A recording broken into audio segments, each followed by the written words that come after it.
যুক্তরাষ্ট্রে বাড়তি শুল্ক আরোপের বিষয়টিকে ইতিবাচকভাবেই দেখছে বাংলাদেশ, জানিয়েছেন অর্থ উপদেষ্টা সালেউদ্দিন আহমেদ। সকালে সচিবালয়ে সরকারি ক্রয় সংক্রান্ত উপদেষ্টা পরিষদের বৈঠক শেষে তিনি আরও বলেন, যুক্তরাষ্ট্রের বাড়তি শুল্ক আরোপে দুই দেশই লাভবান হবে। আমদানি রফতানির প্রেসার ঘটবে। এখন উন্মুক্ত দরপত্রের মাধ্যমে চাল, ডাল সহ বিভিন্ন পণ্য কেনার কারণে প্রতিযোগিতা বাড়ছে উল্লেখ করে সালাউদ্দিন বলেন, এর ফলে এসব পণ্য সাশ্রয়ী মূল্যে কেনার সুযোগ তৈরি হবে। আর বাণিজ্য উপদেষ্টা শেখ বশিরউদ্দিন জানান, যুক্তরাষ্ট্রকে নতুন করে আরও 100 পণ্যের শুল্কমুক্ত সুবিধা দেয়ায় লাভবান হবে বাংলাদেশ। এ নিয়ে 290টি পণ্যের শুল্কমুক্ত সুবিধা পাবে যুক্তরাষ্ট্র। এতে দুদেশের বাণিজ্য ঘাটতি কমবে বলে আশা তার।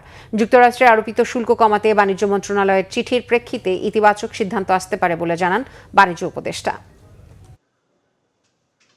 পজিটিভ মানে তাদেরও লাভ হবে, আমাদেরও লাভ হবে। আমরা তো চাচ্ছি না যে আমরা সব কিছু করে ফেলবো।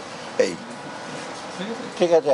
আর আজকে আমরা তো মসুর ডাল, চাল, এলএনজি এগুলোর ব্যাপারে বলেছি।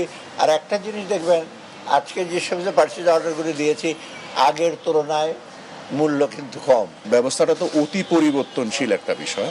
বিভিন্ন আপনারা দেখেছেন যে গতকাল আমেরিকান প্রশাসন বলেছে যে যদি চাইনিজ তারা যে রিটারেটরি যে ট্যারিফ ঘোষণা করেছে ওনারা আবার আরও 50% দিতে পারেন। সেই ধরনের পরিবর্তনশীল অবস্থায় মানে যে কোনো সিদ্ধান্ত নেওয়া একটু জটিল। আমরা অ্যাজ ইট ডেভেলপস আমরা we will fix hour strategies.